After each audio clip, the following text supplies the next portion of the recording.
alam nyo naman, isa yung napakahalagang araw para kay Papa Dins sa buong Kabisnes family.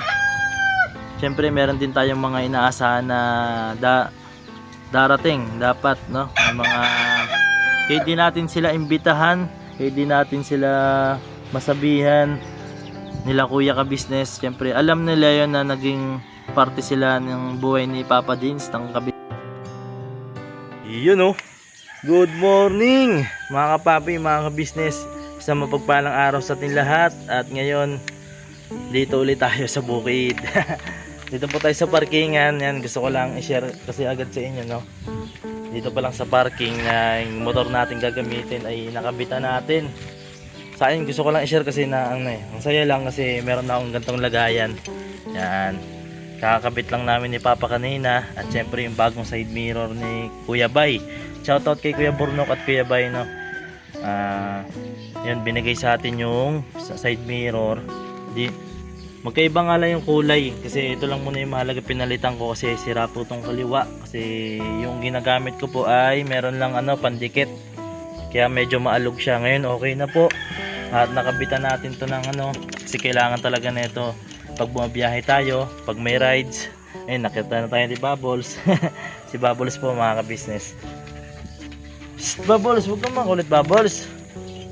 Kasi lagi akong dinudumihan ni Bubbles, mga kabisnes At yun, pasok na po tayo sa bukid. Yun, sinampahan pa yung motor ko. Magasgasan talaga yung Bubbles, ha. Hindi mo kayang bayaran yan. So yun, pasok na po tayo sa loob. Alright.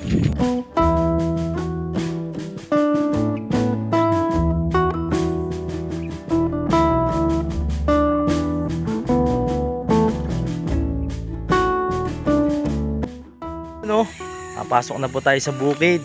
At yun nga pala, no, happy Sunday sa ating lahat. Mamaya na po ay gaganapin ng Summer Blast 2026 at kasama po tayo dun mamaya. Magmomotor po tayo, kaya nga po pala kinabitan natin ng lagayan ng cellphone yung motor. Kaya ang saya lang kasi meron ng lagayan yung cellphone para pag nagmamap ways on nagmamaps tayo ay hindi po tayo pa kuha-kuha ng cellphone, no, para yung mahirap po kasi, no, kapag di mo alam yung lalo na sa akin na baguhan lang sa pagmamaneo.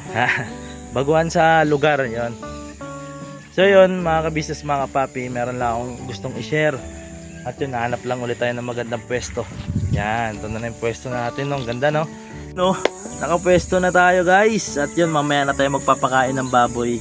Kasi may gusto lang akong pasalamatan bago ko kayo ilibot-libot. Kasi meron tayong mga bagong supporters. Dami pong nag-comment sa aking nakaraang vlog.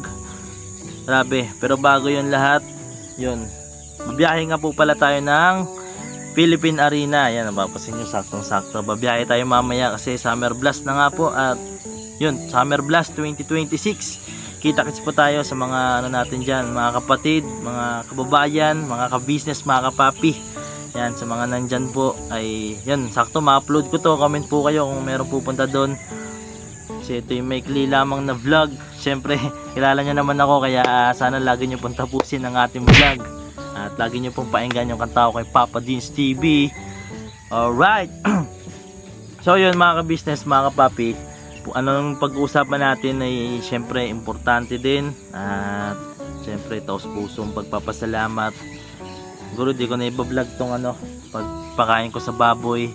Siyempre focus tayo sa malalaki na po pala yung baboy kung gusto nyo makita, Focus tayo ngayon sa pagpapasalamat ko sa inyo kasi alam nyo po, mga ka-business, mga kapapi, meron po akong mga bagong subscribers, no, nadagdagan po tayo galing po sa community ni Kuya Ruel of Malalag. Kaya grabe, nakakataba ng puso. Yun, biglang pumalo yung subscribers natin, no. Di man umabot ng pero napakadami po, mga around magti 300 na siguro, almost 300. Napakalaing dagdag po niyan. Maraming salamat po sa inyo, no, dahil sa vlog ko rin po kay Kuya Ruel. Yan, papasalamat po kay Mayor kay Kuya Ruel, no, kay Kuya Dong, yan, Kuya Dudong. At syempre, yun ay pagpapasalamat ko kay Kuya Ruel kasi grabe, napasaya niya po talaga ako dahil sa pag-share niya rin sa atin ng picture ko sa Facebook. Picture namin na shinare niya sa kanyang page. Kasi alam nyo naman yung page niya ay 1 million followers, no? Marami talagang makita nun. Kaya doon mo mapapatunayan si Kuya Ruel ay di madamot, no? At napaka-humble na tao, lalo na rin sa, syempre sa personal pag nakasama nyo pa po. At yun, sa mga ayun, dagdag ko lamang po, no? Kasi marami rin pala nag-comment na gawan ko daw ng rap si Kuya Ruel. So yun, kung meron pa pong nanonood galing sa community ni Kuya Ruel of Malalag, no, sa mga kalangga natin dyan, mga kababayan natin, mga kalingap, yan. Comment po kayo ng katangian ni Kuya Ruel, no? Kasi ako, matagal ko na napapanood si Kuya Ruel pero hindi ko napukusan, pero matagal ko na siyang nakilala kasi nakita na sila ni Papa Dins dati. At yun, nakasama ko na si Papa Dins noon yung time na yun. So yun, hindi ko pa masyadong lubos nakilala si Kuya Ruel. Doon lamang po niya ako napahanga rin sa personal nung sa kasal ni Papa Dins. Kaya marami pa akong sigurong di alam kay Kuya Ruel na gusto kong i-comment niyo kung ano po talaga yung pagkakakilala nyo kay Kuya Ruel, no? Kay Kuya Dong, na katangian niya, at syempre para masama natin sa ating pagsusulat ng rap. Yan, sa mga di po nakakalam, isa po akong composer, isa po akong rapper ng Ka-Business Family, yes po. At meron din po akong kanta kay Papa Dins at kay Kuya Ka-Business. Pero yung mapapakinggan nyo sa dulo ng sa dulo po ng aking video, yung rap ko ay Papa Dins, kasi yun, walang copyright. Kasi minsan yung kay Kuya Ka-Business po ay nagkakaroon ng copyright. At para safe tayo, no, lagi na lang kay Papa Dins ang papatugtog natin. At syempre para sabay din sa beat, talagang nakaka-enjoy yung beat nun. Kasi yung kay Kuya din naman, kay Kuya Ka-Business ay medyo madrama po talaga ako doon, no? Talagang madamdamin po yun yung sulat ko kay Kuya Ka-Business.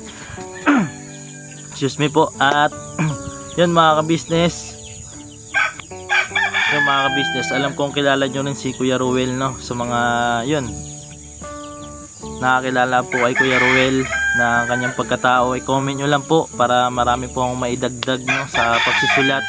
Kasi marami na rin nag-request at sana nga yun, kung makaabot talaga to ay Kuya Ruel, talagang gaganahan tayo magsulat. Pero kahit hindi man, gaganahan pa rin tayo kasi dahil sa yun, sa suporta ninyo, sa kung gusto nyo pong alam kong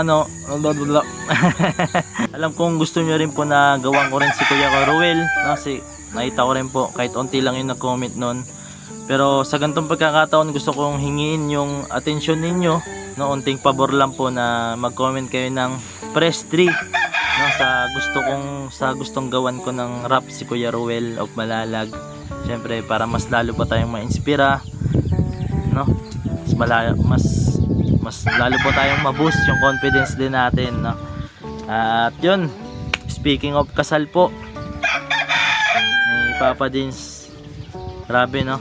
Napakasaya. At syempre may nakakalungkot lang din na part, kasi alam nyo naman, isa yung napakahalagang araw para kay Papa Dins sa buong Ka-Business Family.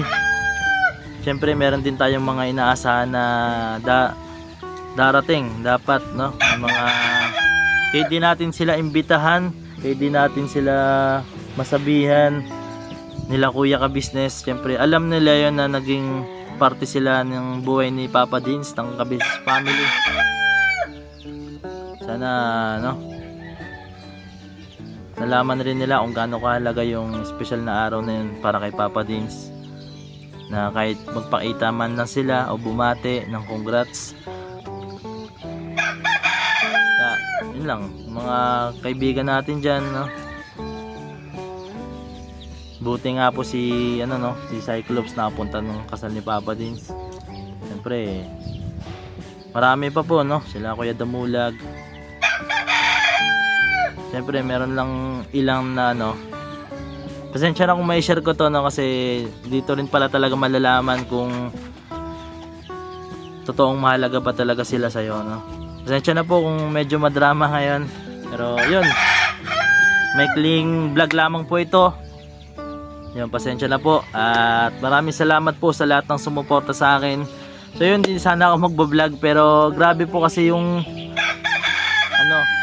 suporta po sa akin sa nakaraang vlog. Dami pong nag-subscribe. Siyempre, kahit linggo ngayon, no, gusto ko kayong pasalamatan na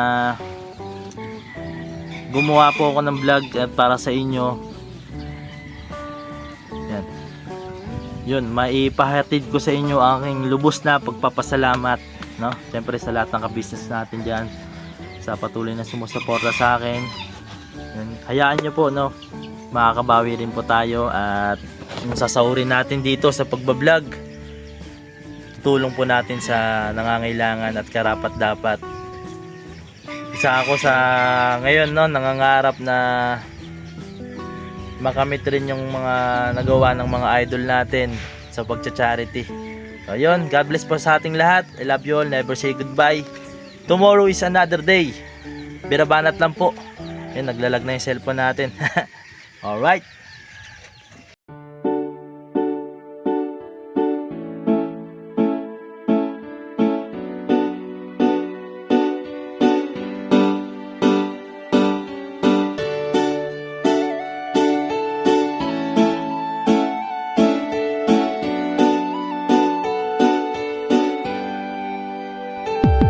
Papa Dins, ikaw ang aming dapat na tularan. Papa Dins, ikaw ang matatag na minsan di ka talagang maaasahan. Maging ang payo mo, patunay lang. Papa Dins, ikaw ang idol ko. Papa Dins, dapat ka sa yumangan at tulungan. Papa Dins, ikaw ang aming dapat na tularan. Talagang maaasahan. Maging ang payo mo, patunay lang. Papa Dins, ikaw ang idol ko. Gusto ko lang pasalamatan, mga kagaya mo. Ikaw ang dapat na tularan at iniidolo ng karamihan sa tunay na buhay na ito. Salamat sa iyo, Papa Dins. Ikaw ang idol ko, ang dami mo nang natulungan at yun ay may katibayan. Aking napapanood, mga nahihirapan sa buhay ay tunay na iyong sinasagip nang hindi nang hihingi ng anuman ang kapalit. Marami ka ng pinag-aral, binigyan mo ng gabay at ang hangarin lamang sila ay magtagumpay upang ang mga pangarap kanilang mabot kamay. Dito ka nagsimula at ito ang ginawang tulay. Kung ano meron ka ngayon, Pops, deserve mo yan at ang aming hiling. Ikaw ay mag number one, ikaw ang tunay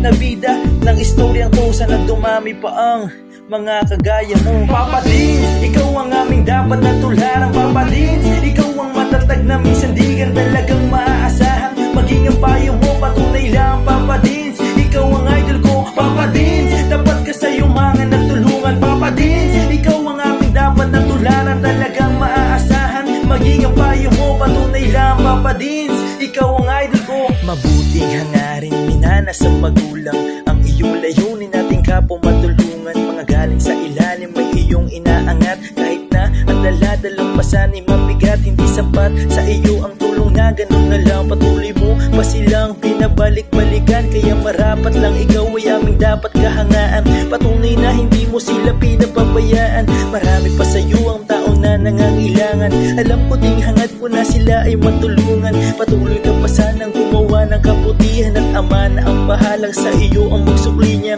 At bago matapos itong sinulat ko, gusto ko lang pasalamatan mga kagaya mo. Ikaw ang tunay na bida ng istoryang to. Patunay lang, Papa Dins, ikaw ang idol ko. Papa Dins, ikaw ang aming dapat na tularan. Papa Dins, ikaw ang matatag na minsan di ka talagang maaasahan. Maging ang payo mo, patunay lang. Papa Dins, ikaw ang idol ko. Papa Dins, dapat ka sa yumangan at tulungan. Papa Dins, ikaw ang aming dapat na tularan. Talagang maaasahan. Maging ang payo mo, patunay lang. Papa Dins, ikaw ang idol ko.